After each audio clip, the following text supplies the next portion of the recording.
కాంగ్రెస్ ప్రభుత్వం ప్రవేశపెట్టిన బడ్జెట్ రాష్ట్రంలోని బడుగు బలహీన వర్గాలకు మేలు చేసే బడ్జెట్ అని వీర్లపల్లి శంకర్ అన్నారు. ఇక ఎన్నికల సమయంలో ఇచ్చిన గ్యారంటీల అమలు కోసం 56,000 కోట్ల రూపాయలు కేటాయించారని ఈ సందర్భంగా ఆయన తెలియజేశారు. తెలంగాణ సంపదను దోచుకున్న కల్వకుంట్ల కుటుంబానికి ఈ బడ్జెట్ నచ్చదంటున్న వీర్లపల్లి శంకర్తో మా ప్రతినిధి అజీం ఫేస్ టు ఫేస్.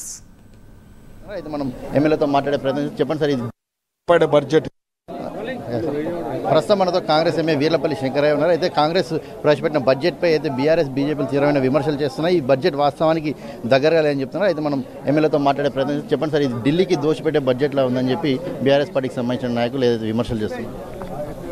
ఈరోజు శాసనసభలో ప్రవేశపెట్టిన బిల్లు పేద ప్రజలకు, బడుగు బలైన వర్గాలకు, మైనార్టీలకు ఆమోదయోగ్యమైన బడ్జెట్. ఇది బీఆర్ఎస్లకు నిజంగానే నచ్చదు. కాళేశ్వరం లాంటి కూలేశ ప్రాజెక్టులకు పెట్టే బడ్జెట్ కాదు ఇది. ఎలా అట్టడుగు వర్గాలకు ఉపయోగపడేది, రైతులకు ఉపయోగపడే బడ్జెట్, మహిళలకు ఉపయోగపడే బడ్జెట్, విద్యార్థులకు ఉపయోగపడే బడ్జెట్. కాబట్టి ఈ యొక్క తెలంగాణ రాష్ట్రం ఏర్పడితే అన్ని విధాల రాజకీయంగా, ఆర్థికంగా, సామాజికంగా, నీళ్ల పరంగా ఏదైతే మేలు జరుగుతుందనే ఆకాంక్షతో తెలంగాణ తెచ్చుకున్నామో ఆ తెలంగాణనంతా ఆగమడుపాలు చేసి, ఆర్థిక వ్యవస్థను చిన్నాభిన్నం చేసి, ఇలా పాలనను గాడి తప్పించి ఒక నియంత్రిత దూరంతో ఒకే కుటుంబం ఆ ఫలాలు అనుభవించింది. కాబట్టి అట్లా కాకుండా ఇది ప్రజాస్వామ్య ప్రభుత్వం, ప్రజాపాలన, ప్రజలకు మేలు జరిగే బడ్జెట్. కాబట్టి ఇవాళ మన రాష్ట్ర వనరుల పరిస్థితిని అర్థం చేసుకొని ఈ యొక్క పేద వర్గాలను అభ్యున్నతి కొరకు ఇవాళ ఈ బడ్జెట్ కేటాయించడం జరిగింది. గ్యారంటీలను గాలికి వదిలేశారని చెప్తున్నారు. లేదు, 6 గ్యారంటీలకు ఆల్రెడీ 56,000 కోట్లు కేటాయించడం జరిగింది. కాబట్టి వాళ్ళు కళ్ళు లేని కబోదులు కాబట్టి అట్లా మాట్లాడుతూ ఉంటారు. ఇవాళ కల్వకుంట్ల కుటుంబం వాళ్ళది ఏదైనా అబద్ధాన్ని నిజం చేసే నైజాం వాళ్ళది. కాబట్టి తెలంగాణ ప్రజలు వాళ్ళ అబద్ధాలను కూడా ఏ విధంగా మాట్లాడతారో తెలంగాణ ప్రజలు అర్థం చేసుకొనే ఈ యొక్క ప్రజాపాలన తెచ్చింది రాష్ట్రంలో. కాబట్టి రేవంత్ రెడ్డి గారి ఆధ్వర్యంలో ఇవాళ ఈ యొక్క కాంగ్రెస్ పార్టీ పేదల గురించే పనిచేస్తుంది. పేద ప్రజలకు, బడుగు బలైన వర్గాలకు, మహిళలకు పనిచేసే ప్రభుత్వం. ఆ దిశగానే బడ్జెట్ ఉంది. మేమందరం సంతృప్తిగా ఉన్నాం, ఎమ్మెల్యేలను కూడా సంతృప్తిగా ఉన్నాం. మంచి ఆమోదయోగ్యమైన బడ్జెట్ ఇది.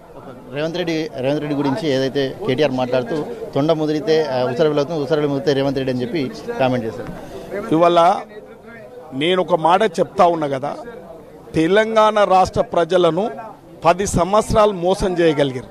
10 సంవత్సరాల తర్వాత అందరు మేల్కొని ఇవాళ వాళ్ళని ఇంట్లో కూర్చునబెట్టారు. కాబట్టి అధికార దహంతో ఇవాళ అక్రోస్తో మాట్లాడుతున్న మాటలే. కాబట్టి ఒక పేదింటి రైతు బిడ్డ ఏ అబద్ధం చెప్పకుండా పేదల తరపున పోరాటం చేసి, రైతుల తరపున పోరాటం చేసి, సబండ వర్గాల తరపున పోరాటం చేసి అందరు మెచ్చిన నాయకునిగా ఒక ముఖ్యమంత్రిగా వచ్చి శాసనసభ కూర్చుంటే వాళ్ళ కళ్ళు మండుతున్నాయి, వాళ్ళు జీర్ణించుకోలేకపోతుండ్రు.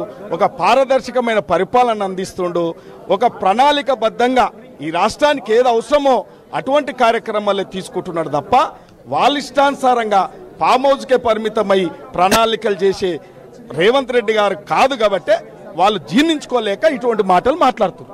చూసారు కదా, అధికారం కోల్పోయారని ఒక అక్కసుతోనే బీఆర్ఎస్ పార్టీకి సంబంధించిన నాయకులు ఏదైతే రేవంత్ రెడ్డిపై విమర్శలు చేస్తున్నారు. ఈ బడ్జెట్ వాస్తవానికి అన్ని వర్గాల ప్రజలకు దగ్గరగా ఉందని చెప్పి కూడా ఏదైతే శంకర్ చెప్తున్నారు. కెమెరామెన్ వినోద్తో అజీం, ప్రైమ్ 9 అసెంబ్లీ.